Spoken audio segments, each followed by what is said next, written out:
రోజుల్లో ఇంకా ఎక్కువ దెబ్బతినే అవకాశం ఉంది అన్నటువంటి వాదన వినిపిస్తోంది. మీరేమంటారు? చందు గారు పర్వీన్ బాబీ గారు మాట్లాడుతూ బ్లాక్ టికెట్లు అది జరిగింది, ముందే జరిగింది, ఆ తర్వాతే లోకేష్ గారిని కలిశారని చెప్పి ఆవిడ చెప్పడం జరిగింది. కానీ లోకేష్ గారిని కలిసింది పర్వీన్ బాబీ గారు జూలై 26, 2024. అంటే ప్రభుత్వం వచ్చిన ఒక నెల 10 రోజుల్లోనే జకియానా బేగం గారు వెళ్ళి లోకేష్ గారిని కలిశారు. కానీ తిరుమలలో జరిగిన బ్లాక్ టికెట్ల వ్యవహారం అక్టోబర్ 21వ తారీఖున జరిగింది. ఆ రోజున కేసులు కట్టడం జరిగింది. జూలైకి అక్టోబర్కి ఎంత తేడా ఉందండి?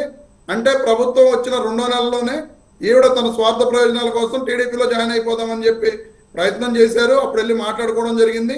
ముందుగానేమో ఆయన ఎన్ఎండి ఫరూక్ గారు మంత్రి గారు ఉంటే వాళ్ళకి వీళ్ళకి ఏదో చుట్టరకం ఉందని చెప్పి ఆయన దగ్గరికి వెళ్ళి కలవడం జరిగింది. ఆ తర్వాత లోకేష్ గారిని కలవడం జరిగింది. కానీ ఆ రోజున ఈ బ్లాక్ టికెట్ల ఇష్యూ వచ్చిన తర్వాత ఆవిడని టీడీపీలో జాయిన్ చేసుకోకుండా ఆపారు. ఈ రోజున మరి బీజేపీ వాళ్ళకి వక్ఫ్ బిల్లుకి యాంటీగా బీజేపీ ముస్లిమ్స్కి యాంటీ చేస్తుందని చెప్పి భారతదేశం అంతా కోడై కూస్తున్నా సరే ఒక ముస్లిం అయి ఉన్న వ్యక్తి జకియా బేగం గారు ఆవిడ వెళ్ళి అందులో జకియా ఖానం గారు అందులోకి వెళ్ళి బీజేపీలో జాయిన్ అవ్వడం అనేది మరి చాలా వింతగా ఉంది. అలాగే జనసేన సంబంధించి కీర్తన గారు మాట్లాడుతూ అదే ఇంకోటి పర్వీన్ బాబీ గారు జగన్మోహన్ రెడ్డి గారు టీ కప్పులు ఇసురు కొట్టారు వాళ్ళ మొహాల మీద వీళ్ళ మొహాల మీద అని చెప్తున్నారు.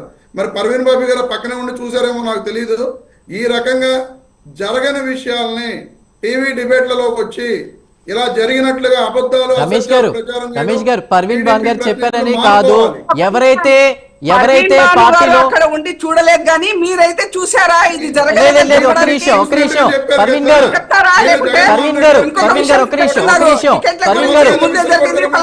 ఇట్లా అని చెప్పేసి అంతకు ముందే ఆమె వాళ్ళ అల్లుళ్ళకి ఓఫ్ ప్రాపర్టీ ఇది చేయడానికి అదే రచ్చ జరిగింది.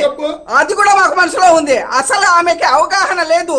అలాంటప్పుడు ఎమ్మెల్సీగా ఉన్నప్పుడు ఆమెకి తెలియకుంటే కానీ లేకపోతే తెలిసిన వాళ్ళతో కానీ సంతకాలు పెట్టాలి.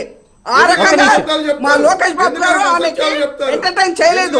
ఇంకొక విషయం చెప్తున్నారు, ముందు కూడా చెప్పారు. ఏమని చెప్పారు? ప్రభుత్వం గురించి చీకొడుతున్నారు. ఇట్లా టాపిక్ మీద మాట్లాడదాం. పర్వీన్ గారు ప్లీజ్. పర్వీన్ గారు, రమేష్ గారు ప్లీజ్. రమేష్ గారు, 4,000 రమేష్ గారు జరిగిన వాస్తవాలు మాట్లాడండి, రూపాయల పెన్షన్ అయితే జరుగుతున్న నిజాలు మాట్లాడండి. రైట్ ఒక బ్రేక్ తీసుకుందాం.